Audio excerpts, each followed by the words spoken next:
My name is Clara. I'm 31, oldest daughter, peacemaker, problem solver.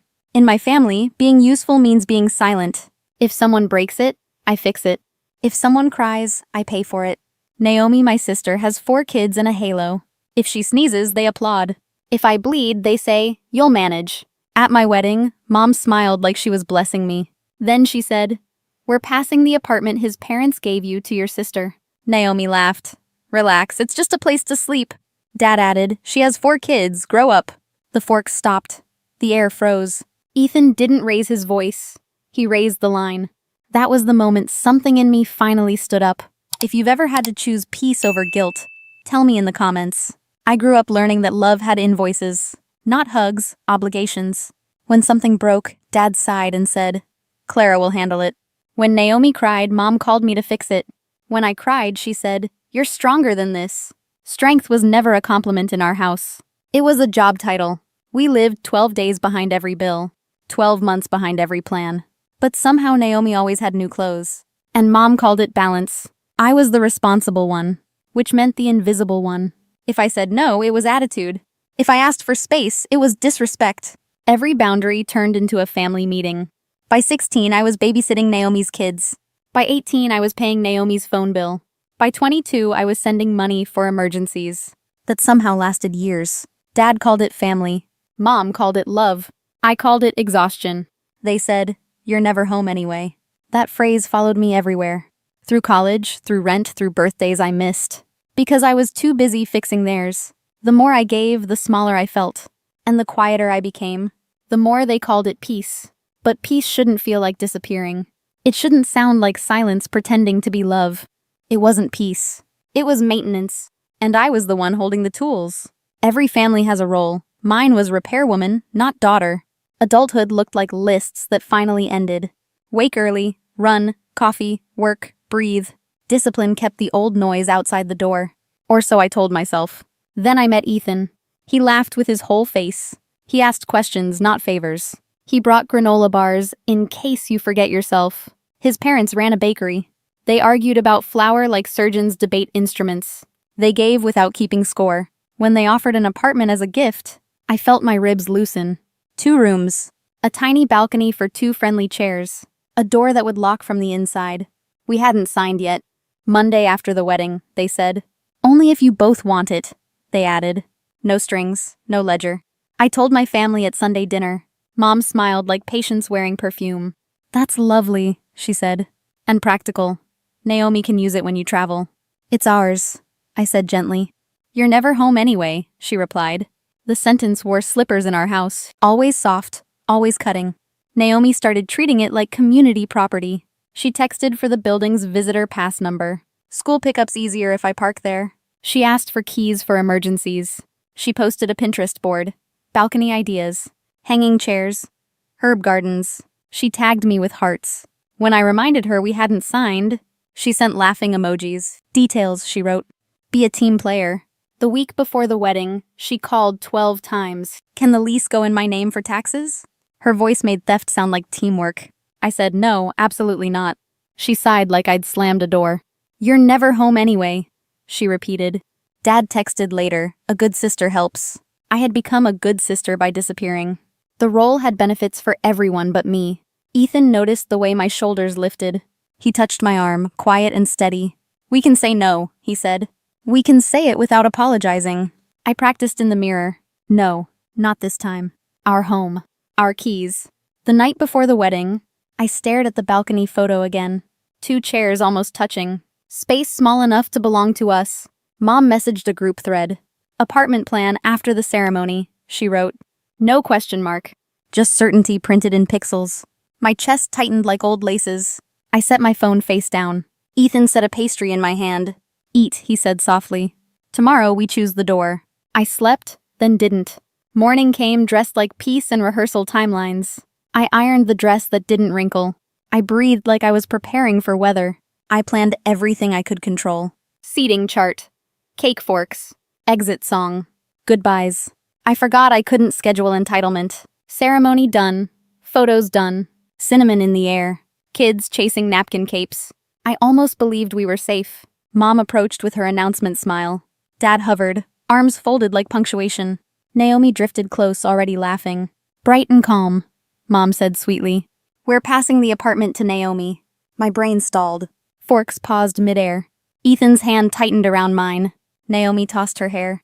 Relax, it's just a place to sleep. Dad dropped the hammer. She has 4 kids. Grow up. That sentence lived in our house for years. It walked into holidays, emergencies, everything. Today, it walked down the aisle. The reflex rose like muscle memory. Smile. Make it easy. Say we'll talk later. Fix it quietly. Bleed privately. Ethan moved first.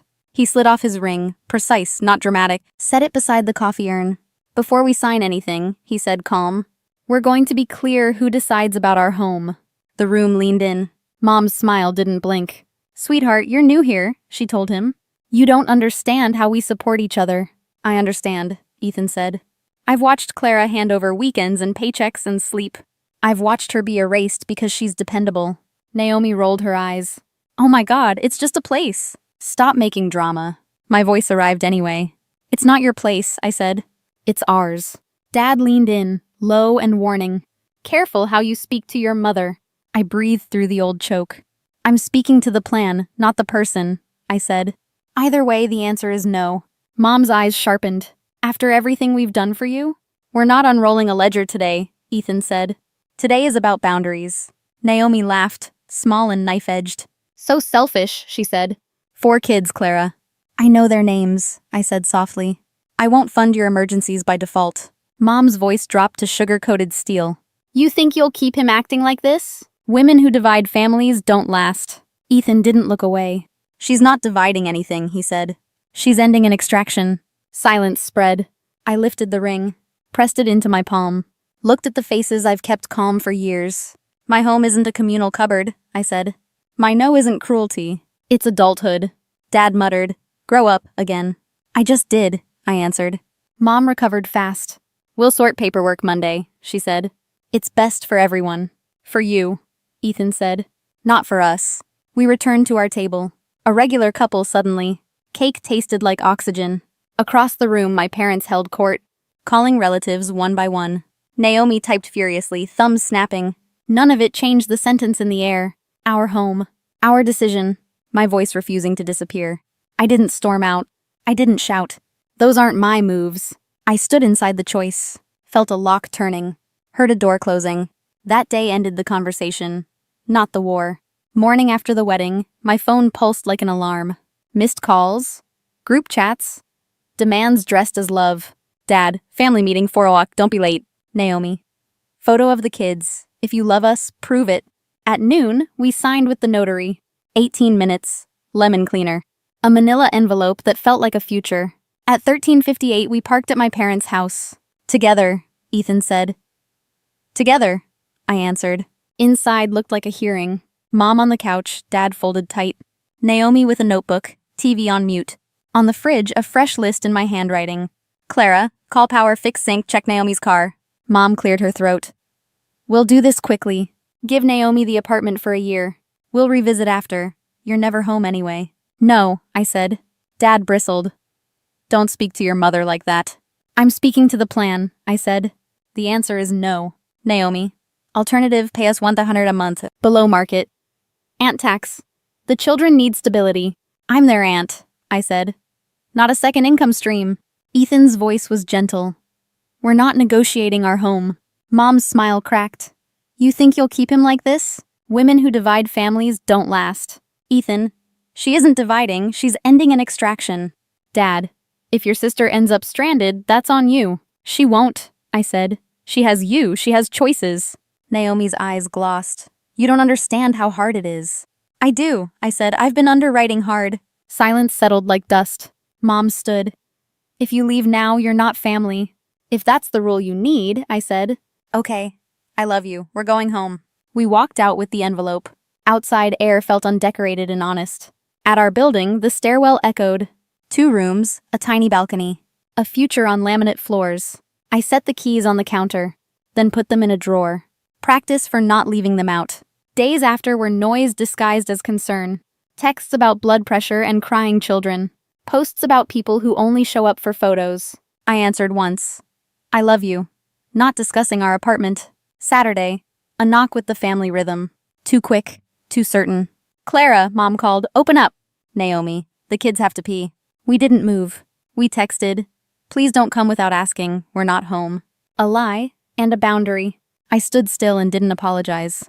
Ethan made pancakes. We ate slowly. The phone vibrated face down. Inside our door, we pinned a note. Do we want this? A ritual before every yes. I exhaled and heard the room. Not applause, not sirens. Just a Tuesday arriving. The breaking point wasn't a slam, it was a click. 2 weeks later, the phone was mostly quiet. Not gone, quieter. Guilt messages still arrived like weather. I learned not to stand outside. We built a routine that didn't ask for apologies. Coffee at 6:15, run if it wasn't raining. Eggs if it was. We argued about the squeaky faucet, then laughed. We oversalted pasta, then ate all of it. We named the balcony plant Maybe. Maybe it lives. Maybe it doesn't. On the inside of our door, the note remained. Do we want this? A pause big enough to breathe through. Sundays, I called my nieces. 20 minutes. If they didn't answer, I tried next week. Love wasn't a chase anymore. At the grocery store, I saw Mom. Smaller than I remembered. Hands on the cart like it might float away. Are you happy? She asked, careful. Not mean, just tired. I'm honest, I said. You're not the girl I raised, she whispered. I know, I said. I finally grew up. We stood in the hum of refrigerators. No courtroom, no choir. Just two women learning a new language. I don't want revenge. I want closure. I want love that isn't a bill. I want a home that isn't a debt. Back at the apartment, the lock clicked. The sound was ordinary and holy. Ethan set down a bag of oranges. He kissed my forehead like punctuation. The room smelled like quiet and citrus. I put 2 chairs on the balcony. I didn't leave a spare key just in case. I finally believed the door was allowed to close. If your family ever called boundaries betrayal, you're not alone here. Tell me how you chose peace, so someone else finds theirs. It wasn't revenge. It was a Tuesday where no one owns me.